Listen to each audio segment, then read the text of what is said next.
That's what Mimi had called it when she let Olive cut school so they could go to the movies or the mall. On occasion, Olive even did this on her own, though she usually ended up at the library. Principal Gates squinted at Olive over his magazine.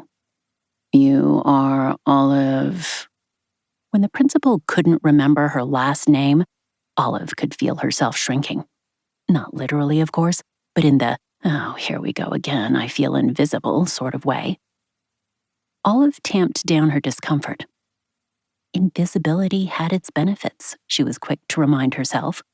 Say assassins were chasing you, or a teacher asked about cell homeostasis and you hadn't done your homework. If they couldn't see you, you were safe from embarrassment or death, which often felt like the same thing. Still holding his magazine in one hand, Principal Gates clicked through his computer with the other. His unkempt black hair stuck up in two places, reminding Olive of the cat from second period. "This is odd, but we have no record of you. Did you say you were a student here?" Olive began to deflate like a tire with a slow leak. "I've been a student here since kindergarten." She pushed her student ID across the desk as proof. Principal Gates examined the dented plastic card. "For this, you're Olive Cobin Zang, age 12?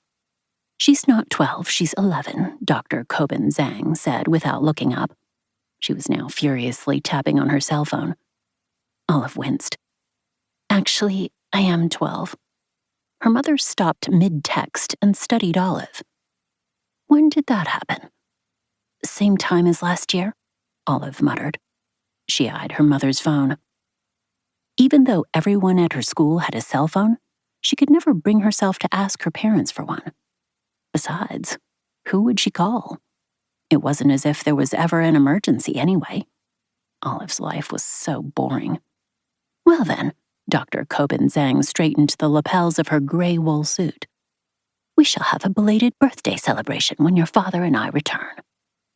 When your father and I return. How many times had Olive heard that before? She pretended to be pleased about the celebration, but she knew they'd forget. They always did. She had no doubt that her parents loved her.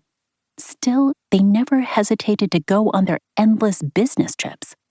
They always brought her back a snow globe, as if this made up for leaving. Olive tried to convince herself that a missed birthday wasn't that important. After all, her grandmother Mimi had said, "I wouldn't mind skipping a few birthdays now and then." Suddenly, Olive was hit by a discomforting thought. In her parents' eyes, maybe the thing that wasn't important was her. She was barely 3 months old the first time her mother and father had left her in the care of Mimi. "You were always very adaptable," her parents would say with pride. "You never cried." It was no wonder Olive loved the Meggie and Her Fun Family comic books. She dreamed of uproarious family adventures by day and home-cooked meals every night. Maggie's mother and father never went on business trips. If Olive had learned to cry, would her parents have stayed home more? Principal Gates set his magazine down. The headline, "Glorious Dame Gloria," blared merrily up at Olive. The cover showed an older woman with unnaturally smooth skin, wearing an overflow of snazzy jewels on her neck, ears, wrists, and fingers. But it was the small black cat brooch with glittery green eyes on Dame Gloria's gown that caught Olive's eye. "Well," Principal Gates declared. "Bon voyage to you, Oliver Cobin Zang." He hoisted his mug in the air, spilling coffee all over Dame Gloria. "Olive Cobin Zang," Olive and her mother corrected him. Both looked at each other, startled, but pleased to be in sync for a change. Was this a mother-daughter bonding moment? Olive wondered. Maggie and her mother had one at least every 5 pages. "Where will you be going?" Principal Gates mopped up the coffee from the magazine. Dame Gloria's face was starting to wrinkle. Dr. Cobin Zang beamed. "Olive will be attending the acclaimed Reforming Arts School near San Francisco," she announced proudly. Principal Gates looked stunned.